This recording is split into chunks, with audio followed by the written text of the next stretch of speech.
Bonjour à toutes et à tous et bienvenue pour un nouvel épisode de The Human Hack, le podcast du facteur humain dans la cybersécurité.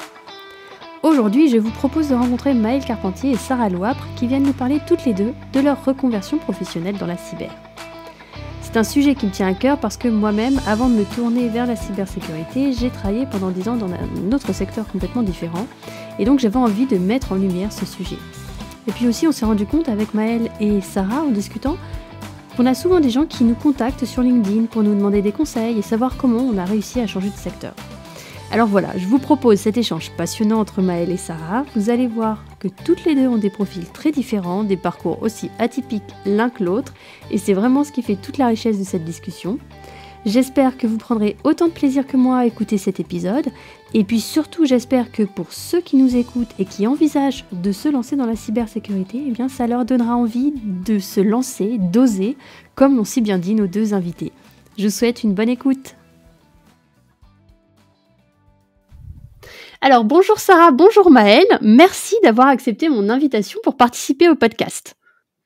Déjà, oui, je voulais dire qu'on a eu pas mal de problèmes pour faire cet épisode, pour l'enregistrer, et le destin était contre nous. Donc voilà, je voulais vraiment vous remercier d'avoir tenu bon jusqu'au bout et qu'on puisse aujourd'hui se retrouver toutes les trois pour parler ensemble de reconversion professionnelle. Et bah voilà, bienvenue dans le podcast. Merci.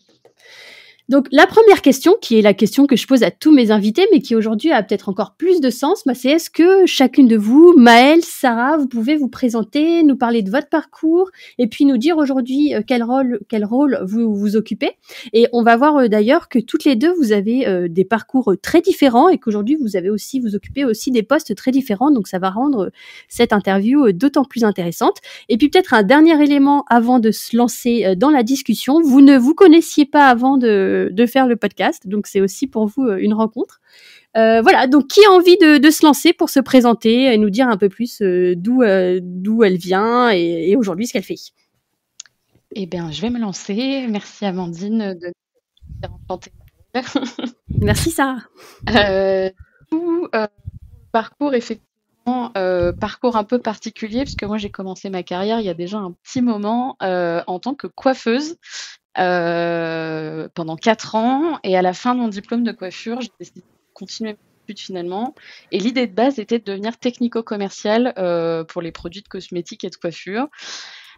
Finalement, par un concours de circonstances, j'ai pas trouvé d'alternance tout de suite, etc. Je me suis retrouvée dans la cyber il y a 11 ans maintenant, en me disant je vais juste faire mon BTS et puis après je retourne en cosmétique.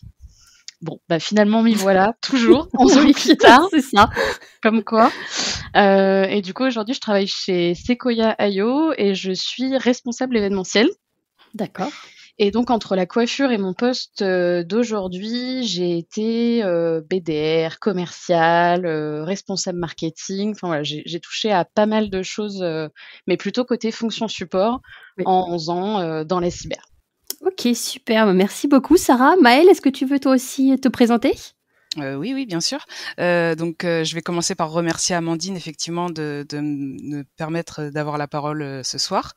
Donc, du coup, moi, j'ai une petite trentaine d'années et mon parcours, c'est vrai qu'on commence souvent tous par dire j'ai un parcours un peu atypique, mais là, c'est vrai. Moi, j'ai été dans les ressources humaines tout d'abord, dans 2 grosses entreprises du secteur public, et ensuite, j'ai travaillé pendant 5 ans au sein de la sécurité sociale.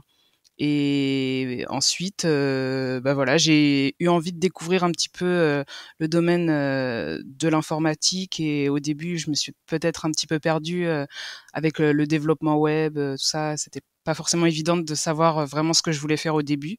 Et puis ensuite, l'actualité m'a amenée à m'intéresser à la cybersécurité, sachant aussi que j'avais une forte appétence pour la partie enquête aussi. J'avais voulu travailler dans la police nationale, et du coup, dans le métier que je fais aujourd'hui en tant que consultante cybersécurité et avec un axe sur la partie ingénierie sociale et sur les tests d'intrusion, du coup, je retrouve un petit peu ce goût du challenge, de l'enquête, et de un peu de créativité aussi qui est nécessaire. Et du coup, Maëlle, pour enchaîner sur ce que tu viens de nous dire, comment tu dis que tu as pris goût à la cybersécurité ? Comment tu as découvert justement le secteur de la cybersécurité ?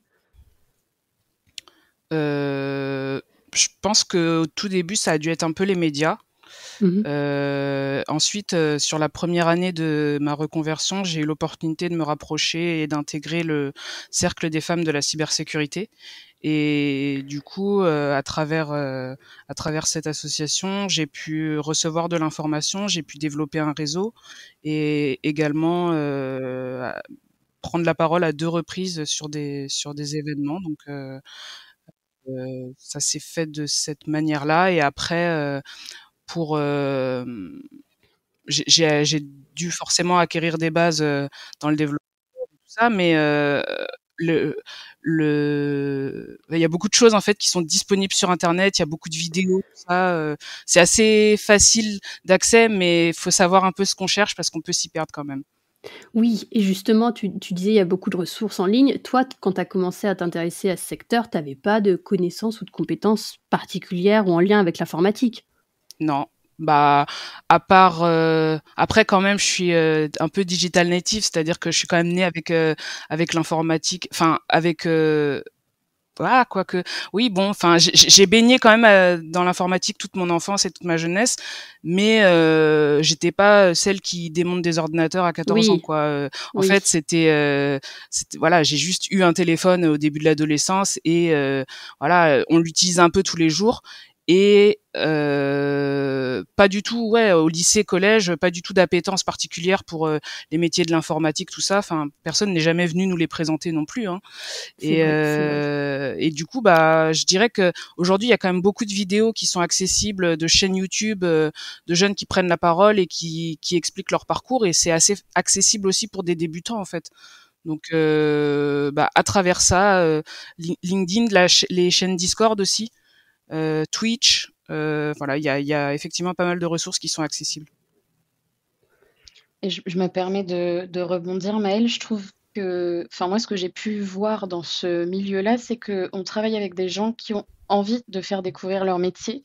Moi, je suis comme toi, je suis arrivée dans le milieu, je n'avais absolument aucune connaissance en cyber, ne serait-ce même qu'en informatique.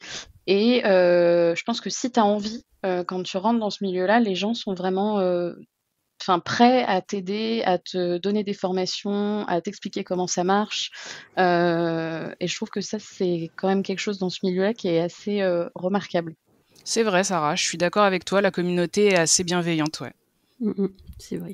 Et du coup, est-ce que on voit bien que vous avez découvert ce secteur, que vous avez commencé à vous y intéresser, soit vous vous êtes formé et aussi on vous a aidé à vous former. Est-ce que vous avez souffert un peu au début de ce qu'on appelle du syndrome de l'imposteur, et comment vous le dépassez, ou comment vous avez réussi à le dépasser, si vous avez ressenti ce genre de si vous avez Bah eu ce déjà, ressenti? je sais pas si vraiment on le dépasse en fait, parce que je pense que, en fait, vraiment l'informatique c'est un domaine où j'ai beaucoup entendu les gens dire, de toute façon, on apprend tout le temps. Mmh. Et je l'entendais peut-être un peu moins dans les ressources humaines, enfin où j'avais des choses que j'avais appris à l'école, et effectivement dans le social il y a quand même des choses qui changent tous les ans, mais les gestionnaires de paye, je les entends pas forcément dire on apprend Oui. non, c'est vrai, on les entend pas le Non, mais dire, c'est alors vrai. qu'en Oui. informatique ils le disent vraiment. Donc Ouais. Mmh. quand on est en cours, en fait, c'est presque mouvant en fait ce qu'on est en train d'apprendre, enfin en tout cas pour ceux qui vont à l'école et qui font des formations, ce que leur prof leur dit un jour, bah 2 semaines après, trois mois plus tard, ça peut être pas un peu modifié ou voire complètement révolu en fait. Donc c'est aussi à eux de se tenir à jour et tout. En fait, c'est un secteur, l'informatique, dans lequel on peut pas se permettre de se reposer sur ses lauriers, mais c'est Mmh. aussi ça qui fait une sorte de force. Et puis pour les gens qui n'aiment pas s'ennuyer ou choses comme ça, bah on fait pas 2 fois exactement la même chose, je dirais, en tout cas pour ma partie, ouais. Oui. Vas-y Sarah, non, non, vas-y. Non, j'allais dire, je suis complètement d'accord avec Maëlle, surtout sur les sujets sur lesquels on est, c'est vraiment en constante évolution. Moi, finalement, le syndrome de l'imposteur, je l'ai eu, mais plutôt sur mes fonctions propres, commerciales, marketing, que sur la technique en elle-même. Parce que, même nos collègues, ingénieurs, moi je travaille avec, toute une équipe de CTI, et c'est vraiment ce qu'ils t'expliquent quand ils t'expliquent leur métier, c'est que voilà, ça évolue toujours, il y a des trouvailles qu'ils vont faire demain qui seront effectivement obsolètes, après-demain. Heu, donc pas Et sûr que ouais. Et puis il n'y a pas aussi un rôle ou quelqu'un qui peut se targuer de connaître ou de maîtriser l'ensemble des domaines de la cyber parce qu'il y a tellement de choses différentes. Et ça aussi, on le découvre quand on vient y travailler. Oui, bah ça, je sais pas si c'est une perche ou pas qui est tendue, mais en tout cas, ça me permet de rebondir. Oui. Effectivement, Et je pense que peut-être les médias auraient un rôle à jouer là-dessus aussi pour augmenter la diversité des profils qui sont présentés. Après, il y a des choses très très bien qui sont faites, notamment, je pense à la campagne Demain Cyber, Demain spécialiste cyber qui est sortie l'année dernière, où ils présentent 6 métiers de la cybersécurité. Mais après, quand on rentre dans ce domaine-là, où les gens qui y arrivent, ça peut être à travers des légendes qu'ils ont vues sur Internet ou des séries ou des choses comme ça. Et en fait, quand on s'y intéresse un peu et qu'on met par exemple un peu le doigt dans le domaine du judiciaire aussi, il y a toute la partie qui s'appelle la forensique, qui du coup, si on simplifie un petit peu, c'est un peu la médecine légale de l'informatique, et c'est retrouver des éléments de preuve, voilà, à travers ce qu'il y a dans les disques durs et analyser les données. Donc ça, c'est aussi un métier qui est assez intéressant, mais qui est un peu méconnu, peut-être. Oui, et puis je pense qu'on est toutes les trois donc moi aussi j'ai fait une reconversion professionnelle. Avant, je travaillais dans le secteur de la communication. On est toutes les trois la preuve qu'on peut se reconvertir dans la cyber et faire avoir 3 métiers qui sont très différents. Donc c'est aussi une belle illustration. Oui, Sarah, tu voulais dire quelque chose ? Oui, non, j'allais dire que je suis complètement d'accord avec ce que vous dites, dans le sens où effectivement, moi quand je suis arrivée dans le monde de la cyber, je travaillais déjà dans une entreprise qui fait quelque chose de complètement différent avec l'entreprise dans laquelle je travaille aujourd'hui. Et il y a encore quelques années, je ne connaissais même pas les termes que j'utilise aujourd'hui chez Sequoia. Je ne savais pas ce que c'était la CTI, parce que c'est hyper vaste. Oui. Et moi, demain, quand je parle à un copain de mon métier, de ce que je fais, etc., je ne peux pas lui expliquer c'était quoi la cyber. En fait, c'est tellement large et il y a tellement de choses. Et je suis assez d'accord avec Maëlle sur le fait qu'on n'est pas assez... Enfin, on nous en parle jamais à l'école, etc. Et quand tu n'es pas dans le milieu, quand tu connais personne qui est dans le milieu, on ne connaît pas la cyber, en fait. Oui, et c'est vrai que tu vas... Ouais, vas-y Maëlle, vas-y. J'ai oublié d'appuyer sur la petite main. Mais en fait, oui. Donc là, tout à l'heure, je parlais de l'inforensique. Moi, je travaille dans la partie qui est plus du consulting et auprès des entreprises, avec une partie technique aussi sur les tests d'intrusion. C'est-à-dire que je me mets dans une posture d'un pirate. En fait, qu'est-ce qu'il pourrait faire à partir des accès qu'il trouve. Et par contre, c'est avec un contrat, évidemment. L'entreprise est au courant, elle est d'accord, et c'est sur un temps défini. Mais quand je fais ça, en fait, c'est vrai que je suis pas du tout en train d'analyser ce qui se passe dans les logs dont j'ai parlé juste avant. Et il y a aussi plein de métiers qui sont intéressants avec la gouvernance, en fait, oui. Où on cherche à vérifier qu'il y a qu'on se rapproche le plus possible du coup, voilà, il va me manquer des termes, qu'on se rapproche effectivement des standards, des normes et des règlements qui sont en vigueur, en fait. Donc, c'est encore un métier différent. Et je mettrai un dernier petit coup de projecteur aussi sur les métiers de la communication et du juridique. Parce que il faut communiquer clairement, éviter les biais aussi, tout ça, éviter l'image du du hacker avec un sweat à capuche, par exemple. Donc en fait, il faut mettre d'autres photos dans les sur les moteurs de recherche, je sais pas. Et comment les métiers aussi donc Sarah parlait de CTI tout à l'heure, et il y a aussi toute la partie, je pense que ça doit se classer là-dedans, la partie où on analyse les impacts sur l'humain aussi quand il y a eu une cyberattaque. Il y a des impacts financiers, bien sûr, mais en termes de neurosciences, choses comme ça, on s'intéresse aussi à ce que l'humain peut ressentir. Et ça, il y a assez peu de personnes qui le font, mais c'est très intéressant aussi pour des psychologues, par exemple. C'est vrai qu'il y a vraiment une belle diversité. Et moi, c'est ce qui me passionne dans ce secteur, c'est qu'il y a une diversité de métiers qui est assez impressionnante. Et comme vous le disiez, on ne le voit peut-être pas assez dans les représentations un peu plus grand public, quoi. On essaye pourtant d'en sortir. Pour faire de la communication dans la cyber, je vous assure qu'on essaye. Oui, j'imagine, Sarah, que tu es bien placée pour... Non, mais je pense que là, maintenant, le constat est clair et tout le monde a un peu aussi envie d'évoluer vers faire autre chose, quoi. Donc, je pense qu'on est sur la bonne voie. Et du coup, donc Sarah, toi, on a compris, tu t'es formée sur le tas, en fait. Tu t'as pas suivi. Enfin, alors, tu m'avais dit quand on préparait le podcast que tu avais fait les mocks de l'ANSSI ou des choses comme ça, et que tu as surtout beaucoup profité des personnes qui travaillaient autour de toi et qui t'ont aidé à te former. Donc, t'as pas fait de formation particulière. J'ai fait aucune formation particulière. Non, vraiment, moi, je peux arriver là avec mes ciseaux et mon peigne. Mais avec une soif d'apprendre, en revanche. Mais voilà, par contre, c'est vrai que curiosité. Au début, je dirais pas que je suis venue à reculons, mais pas loin. Bon, moi, j'ai un peu triché puisque j'ai un peu été élevée, entre grandes guillemets, dans le monde de la cyber, parce que j'ai des proches qui travaillent dans le milieu. Mais voilà, moi, mes connaissances, c'était mon père qui me rabâchait attention aux réglementations sur les réseaux sociaux, faut pas que tu te fasses pirater. Voilà, ça s'arrêtait là. Mais effectivement, je pense que quand on a envie et quand on est intéressé par le sujet, ça peut aller vite. Les gens sont ouverts. Il y a, comme disait Maëlle tout à l'heure, il y a plein de contenus. Les MOOC de l'ANSSI, c'est une base déjà qui est top. Et il y a de quoi faire, ouais.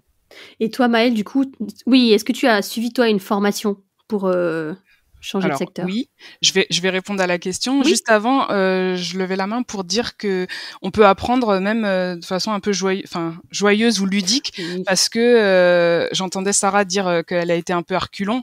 En fait, il y a aussi ce qu'on appelle les CTF, donc c'est un sigle, ça veut dire Capture the Flag, attraper le drapeau, et ça peut se jouer seul ou en équipe, et souvent c'est de façon gamifiée, et ça permet d'aller chercher de l'information, que ce soit et du coup on gagne des points, etc. Il y a un timing à respecter, c'est stimulant et il y a des choses à gagner. Donc on arrive et bien sûr on maîtrise pas tous les sujets parce que et on peut en découvrir justement. On est fort sur le web, mais on va pouvoir faire de la recherche en source ouverte. Enfin voilà, il y a différentes choses. On peut analyser des malwares et tout ça aussi. Et sinon il y a les plateformes qui sont intéressantes aussi, sur lesquelles on avance à son rythme, avec des parcours qui sont construits à l'avance. Et puis on se dit je vais passer 4 heures par semaine dessus, et puis on passe des niveaux comme ça. Et ça, c'est plutôt intéressant. On peut faire ça en autonomie chez soi. Moi, par contre, j'ai eu besoin de cadre, effectivement, et du coup, je me suis rattachée à un bootcamp qui a duré 3 mois, qui était en distanciel entièrement. Et donc, on était une petite promo de 9-10 étudiants. Il y a quelques personnes qui avaient déjà une expérience dans le développement et du coup qui ont tiré la promo vers le haut. On pouvait poser toutes les questions, il n'y avait pas de questions bêtes. Et du coup, par contre, c'est un bootcamp, donc c'est très rapide, c'est 3 mois. Effectivement, au début, il faut emmagasiner beaucoup d'informations pour arriver après sur la partie qui va un peu plus nous intéresser. Mais il y a des bases inévitables qu'on doit absolument acquérir, et on pourra les retrouver un peu ailleurs après. Mais je pense que c'est quand même bien d'avoir des bases en réseau quand même. Et on peut les avoir assez vite sans forcément faire 2 ans de BTS ou choses comme ça, mais ça me paraît nécessaire quand même. Oui, après le bootcamp, ça devait être très très intense, j'imagine. Bah oui, pour le coup, en fait, c'est vrai que moi, avec cet organisme-là, j'avais l'option 3 mois en intensif, du coup avec 35 heures par semaine. Ou alors, il y avait aussi l'opportunité de le faire sur 7 mois. Et là, du coup, c'était le même programme, les mêmes sprints à faire, mais beaucoup plus étendu dans le temps. Et donc, du coup, ils avaient peut-être 2 soirs par semaine et peut-être un samedi. Je sais plus trop comment c'était organisé, mais normalement, ça permet de le cumuler avec une activité qu'on a à côté. Après, effectivement, il faut que chacun y trouve son compte et tout ça, mais je pense que c'est dur aussi pendant 6 mois de jongler avec une vie perso, une vie de famille, une formation en ligne, etc. Mais voilà, il en faut pour tous les goûts et pour tout le monde, donc il y a cette possibilité. Mais effectivement, quand on part sur 3 mois, 90 jours intensifs, pour le coup, c'est intensif. Ouais. Ouais. Et quand vous avez fait cette reconversion, le passage du secteur où vous étiez avant à celui où vous étiez après, est-ce que vous avez rencontré des challenges ou des difficultés, et comment vous les avez dépassés? S'il y en a eu. Ouais. Oui, il y en a eu, forcément. Ouais. Au-delà peut-être de ce qu'on s'est déjà dit sur ce former, est-ce qu'il y a eu autre chose? Est-ce qu'il y a eu un petit choc des cultures, peut-être, par exemple? J'en sais rien. Avec ce nouveau secteur. moi personnellement, bon déjà la marche était quand même haute, Ouais. entre, et le changement de secteur et le changement de métier, tout ça, tout Oui. ça. Oui. Moi un des trucs j'ai des souvenirs de ça au début, c'est les anglicismes, les abréviations, le jargon. Au tout début, c'est un petit peu compliqué, on va pas se mentir. Et Oui. puis après, quand tu changes d'entreprise ou même de secteur, au sein même du secteur de la cyber, bah, selon les structures, Mmh. c'est pas les mêmes. Mmh. Donc ça, c'est des petits détails. Sur le coup, tu te dis: «C'est pas grave». Puis quand tu discutes avec quelqu'un qui est dans le métier et cetera, vraiment, il les utilise, tu sens même moi, je les utilise aujourd'hui, tu Bah, sens que oui. c'est Ouais. normal. Bah, ça, c'est des petits détails où quand tu arrives, tu es là, tu te dis: «Je ne comprendrai jamais rien, Mais ce moi, n'est pas possible». j'ai eu la même expérience que toi et je m'étais fait mon petit glossaire. Donc tous les jours, Ben je voilà, rajoutais quelques termes et j'allais chercher la définition c'est ça, pour me rappeler au pareil. fur et à mesure. Voilà, ouais, ouais, on a la même expérience. OK, donc tout ce qui est jargon, Ouais, abréviation, voilà, il y a un petit temps d'adaptation, mais c'est pas insurmontable. non. Ouais. Enfin, à mon sens, c'est pas insurmontable, puis quand on est dedans, finalement, ça vient vite, Ouais, c'est ça. Et on vite le après, pli. est-ce que c'est pas le cas dans tous les secteurs finalement? Si, Donc j'imagine que si.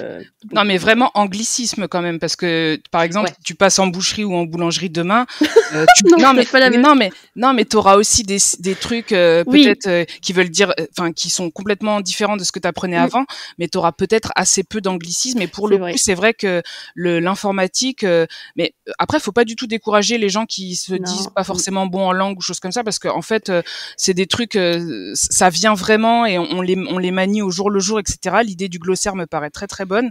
Mais en fait, c'est plus de l'anglais écrit, je dirais. Et c'est vrai que quand on va rechercher de la documentation, chercher comment quelque chose fonctionne, etc., il y a beaucoup de cycles qui sont employés et même dans certains langages de programmation en particulier, il y a des termes en anglais qui vont Mmh, pouvoir dire quelque chose, donner une consigne à l'ordinateur. Donc au mmh. début, c'est vrai qu'il faut s'y faire. Et puis, je rebondis sur ce que tu dis, on ne décourage absolument pas les gens qui ne parlent pas anglais. Moi, je suis arrivée, je ne parlais pas 3 mots d'anglais, Ouais. voilà, donc ça marche, vraiment. C'est possible. C'est Non, mais bon, possible. on est là pour donner évidemment, je pense qu'on est toutes les 3 convaincues et là aussi pour donner envie parce que c'est un secteur qui nous passionne, quoi. Ouais, ouais, Ouais. c'est l'idée. Du coup, moi, en termes de difficulté, Oui, euh, Euh, j'ai ça te envie. fait rire. Non, mais c'est parce que je sais pas trop comment le dire. Bah, tu couperas au montage si c'est pas bon, mais du coup, Oui.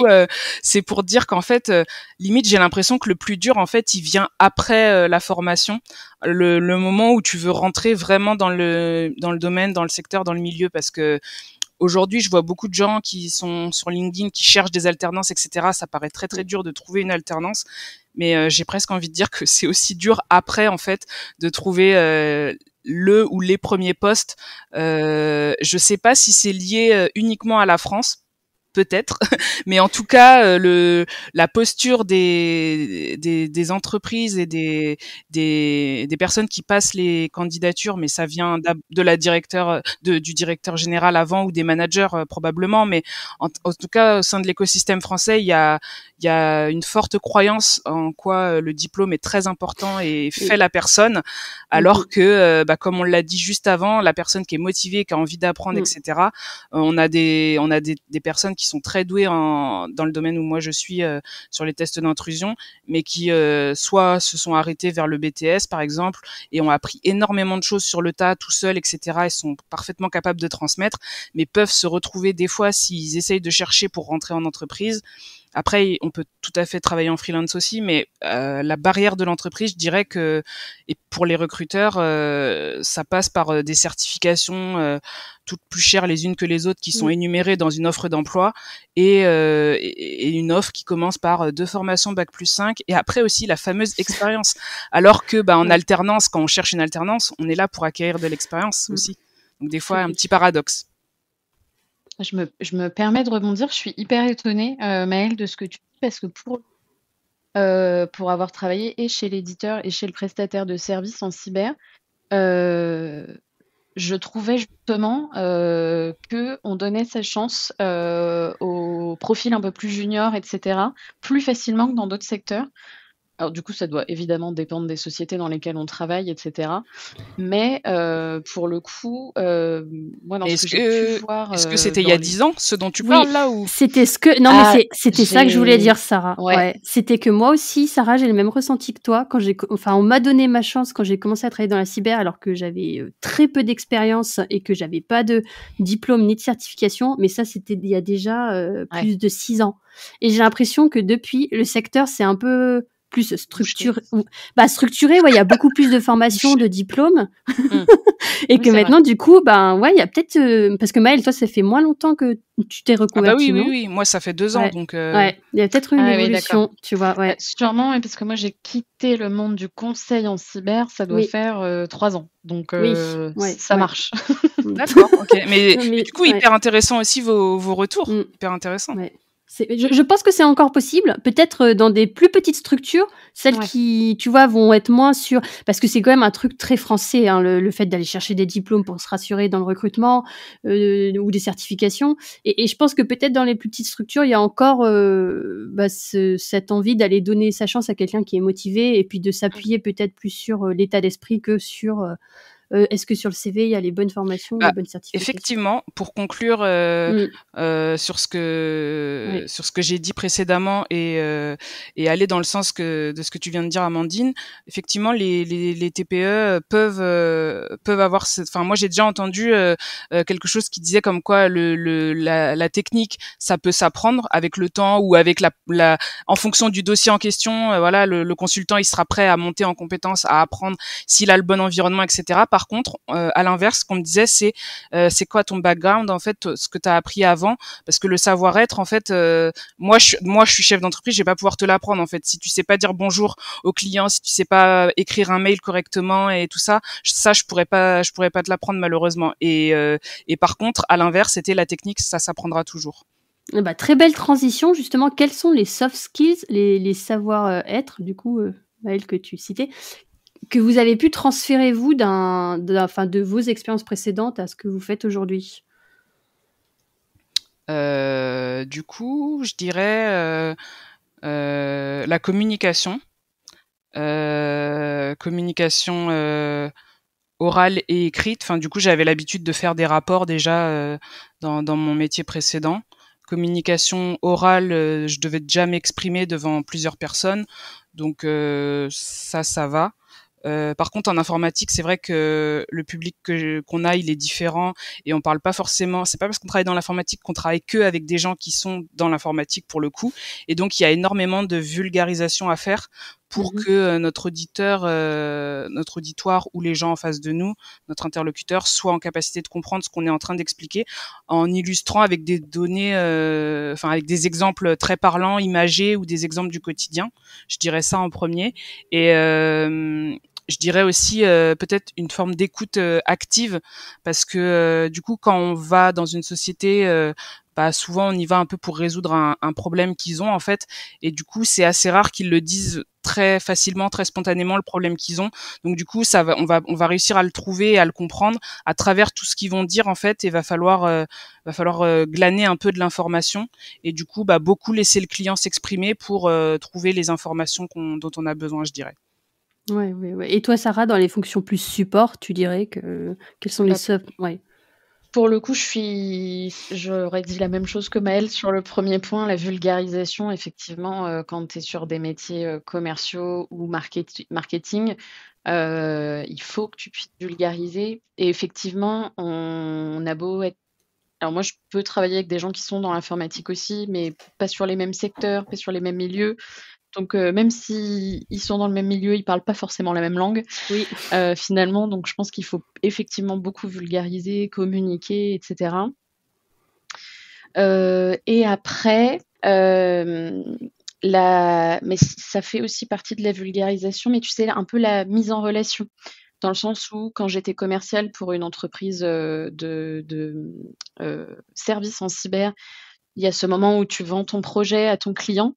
Et après, tu présentes le client avec le consultant et toi, ton rôle, c'est de faire en sorte que tout se passe bien, qu'ils se comprennent, qu'ils se mettent d'accord, donc il y a sur cet aspect-là et du coup, moi, Ouais.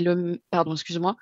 j'ai le même aspect sur la partie événementielle, puisqu'une grosse partie de mon travail, c'est, la mise en lumière de nos activités par l'événement et du coup, c'est beaucoup de conférences, webinars, prises de parole et moi, mon rôle, c'est de faire en sorte que quand les personnes de ma société prennent la parole pour X ou Y sujet, les personnes qui sont en face, qui viennent écouter, comprennent. Ouais, oui, Voilà. tout à fait. Et du coup, là, on peut dire qu'à toutes les 2, le fait d'avoir ce parcours atypique, ça clairement vous enrichit et ça vous aide à peut-être apporter une autre dimension à la façon dont vous faites votre métier? Moi, je pense que oui et pour le coup, je me suis jamais cachée, au contraire, je suis plutôt très fière de mon parcours et j'ai même du mal à l'enlever, pardon, de mon CV. On Mmh. m'a déjà fait la remarque et j'ai déjà dit, bah, une RH qui m'avait fait la remarque en disant, «La coiffure, ça sert à rien, faut que tu l'enlèves». Bah, j'avais pas envie d'aller dans cette structure-là, du coup. Je sais Ouais, pas, je comprends. voilà, Ouais, ça fait partie vraiment de ton histoire, quoi, et de c'est ça. enfin, voilà, ouais, tout à fait, ouais. Et je suis persuadée d'avoir appris plus de choses en ayant été coiffeuse pendant 5 ans plutôt qu'en ayant eu mon bac d'une certaine manière, tu Bah, en termes d'écoute active, je pense que tu as aussi ça, ah tu ça, l'as bien exercé, quoi. ça c'est clair. Du coup, Oui. oui, pour répondre à la question, Mmh. je dirais que c'est jamais perdu ce qu'on a fait avant, parce que du coup, il y a la gestion, peut-être un peu la gestion du stress, la capacité, heu, heu,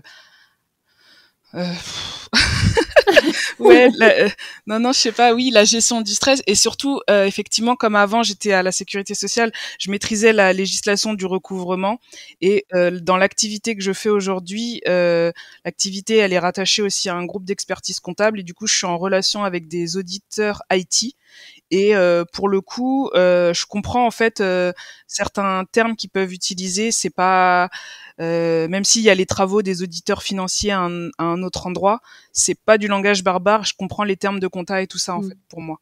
Donc il y a des ponts et des passerelles, Clairement, finalement, très qui bonne peuvent image. servir, dans tous les cas, quoi. Donc vraiment, il faut que je pense que le message aussi peut-être qu'on a envie de faire passer, c'est que, bon alors bien sûr, il y a des parcours, linéaires, hein, qui ont peut-être fait toutes les Mmh. bonnes formations et tout, mais si on n'a pas ce parcours linéaire, bah, c'est aussi possible si on est motivé, d'y arriver.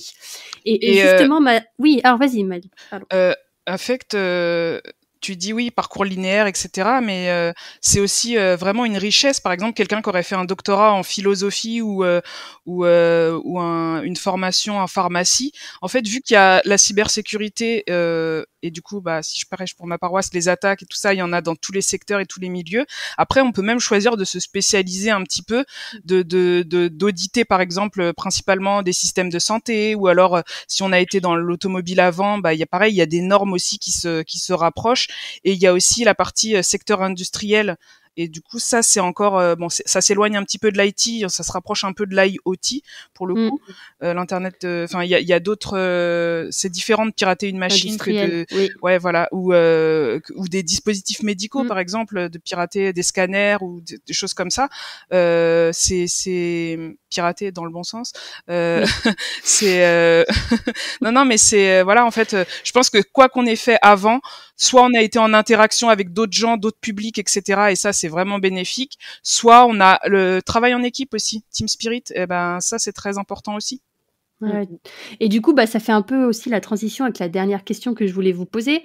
Là, déjà, Maëlle, tu viens de nous donner un conseil, hein, pour les personnes qui voudraient se reconvertir ou se lancer dans la cyber. Finalement, faire de son parcours avant une force et réutiliser tout ça, bah, pour aller cibler peut-être un type de poste, un type d'industrie, pour faire de la cybersécurité. Est-ce que vous avez d'autres conseils? Ou alors, quels sont les conseils que vous auriez aimé recevoir quand vous étiez en train de vous reconvertir ou de commencer à travailler dans la cyber? Une belle inspiration. Il y en a plein. Par rapport à tout ce qu'on a dit, il y a des trucs un peu bateaux, n'aie pas peur. Enfin, en vrai, ça peut faire peur comme ça, les langages, les anglicismes, on en parlait tout à l'heure. C'est pas si sorcier que ça et ça le fait, vraiment. Moi, j'ai un conseil et pas forcément à quelqu'un qui aura envie de se reconvertir, mais peut-être à quelqu'un qui sait pas trop ce qu'il veut faire. La cyber, effectivement, c'est pas qu'un mec en capuche dans sa cave. Il y a des métiers techniques, il y a, comme tu disais Maëlle, tu peux travailler dans l'industrie, dans l'automobile, dans plein de choses. Il y a aussi des fonctions support, des commerciaux, des RH, des marketeurs. Et en fait, ouais, ça peut être fun, ça peut être vraiment fun. C'est un sujet qui touche tout le monde, c'est hyper intéressant. Moi, j'aurais bien aimé quand je suis arrivée un peu à reculons parce que, finalement, j'ai pas trop eu le choix. C'est la seule alternance que j'ai trouvée. D'ailleurs, merci à mon chef de l'époque. En fait, si la cybersécurité, ça peut être sexy, quoi. Et il faut y trop aller. bien. Ouais. Ah, ça va être le titre de l'épisode. Super. Du coup, effectivement, moi j'aurais dit en conseil, j'aurais dit ose en fait, parce que peut-être on le voit à la télé et tout, et puis on se dit ah oui non mais ça doit être trop dur, mais je dois pas être ceci, pas être cela et tout. Et en fait, si je pense que la cybersécurité pour bien fonctionner, elle a aussi besoin d'inclusivité et de mixité, de diversité, et voilà. Et donc du coup que ce soit les deux sexes déjà, on pense pas pareil en fait, homme-femme, et du coup c'est une forme de complémentarité, je dirais. Après, il y a aussi toutes les personnes neuroatypiques aussi qui peuvent trouver leur place et leur compte dans ces métiers-là aussi. Encore une fois aussi, ne pas faire d'opposition entre les juniors et les seniors, parce que je pense qu'on est tous le junior de quelqu'un, et en fait on peut, comme tu as dit tout à l'heure Amandine, il y a des ponts et des passerelles, et du coup par rapport à un métier, quelqu'un qui aurait travaillé assez longtemps dans l'administration système réseau par exemple et qui voudrait aujourd'hui franchir le pas vers la cybersécurité, c'est un petit virage qu'il prendrait, mais il est tout à fait le bienvenu, même s'il est un peu plus âgé, etc. Enfin c'est top, il y a de la place pour tout le monde. Et pour le coup, je rebondis sur ce que tu dis par rapport à l'âge et au fait que, on est tous le junior de quelqu'un, et cetera. Je pense qu'en plus, c'est une discipline où c'est hyper intéressant de travailler avec des plus jeunes parce que, comme on le disait tout à l'heure, c'est un métier qui est en constante évolution et en fait, de temps en temps, les personnes qui sont plus jeunes que nous, qui sortent de l'école, nous en apprennent plus que ce qu'on pourrait penser. Et ça, je trouve que dans ce milieu-là, c'est quelque chose qui est très intéressant.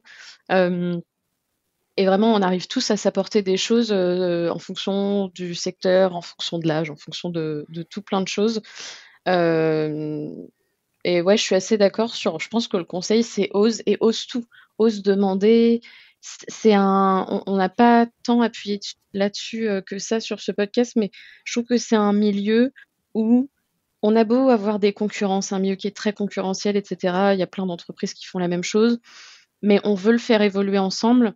Et du coup, on travaille ensemble. Nous, de temps en temps, ça nous arrive de travailler avec des concurrents sur des sujets parce qu'on a besoin de les faire évoluer. Et pour le bien commun, entre grandes guillemets, il faut que ça évolue. Et du coup, ose demander à tout le monde, à des gens qui sont dans ton entreprise ou non, ose rencontrer des gens, ose t'intéresser, ose être curieux. Et ouais. Ah oui, ça c'est vrai. Il y a des clubs aussi clubs qu'on peut rejoindre, dans lesquels il y a des règles effectivement, où ce qui se dit dans cette instance-là ne sort pas, mais effectivement on peut apprendre sur les normes à travers ces clubs-là. On peut apprendre à s'exprimer aussi si on a réussi quelque chose, ou si on a monté un projet, monté un outil et tout ça, on peut le partager comme ça, et la communauté elle est assez friande de ça, de gens qui osent prendre la parole, s'exprimer et tout ça, et ça peut être la rédaction d'articles aussi, mais effectivement parcourir les salons et échanger avec les personnes comme ça au gré sur un stand, etc., ou dans la file d'attente pour acheter à manger, franchement c'est super. Voilà, moi ce que je retiens dans ce que vous venez de nous dire, c'est le terme communauté. On sent bien que c'est un secteur finalement qui fait communauté, où il y a cette envie de progresser ensemble, d'apprendre ensemble, et je pense que c'est un très beau message pour conclure le podcast. Et je voulais vous remercier, Sarah, Maëlle, d'avoir pris le temps de partager avec nous votre expérience, vos parcours. C'était vraiment passionnant. Et j'espère aussi que cela va aider les auditeurs. S'il y a des gens qui ont envie de se lancer dans ce secteur, ça leur a donné envie de vous voir partager votre enthousiasme et votre passion. Donc merci à vous. de nous avoir écoutés. Et puis, je vous souhaite à bientôt pour un prochain épisode du podcast. Merci beaucoup. Merci Au revoir. pour l'invitation. Au revoir.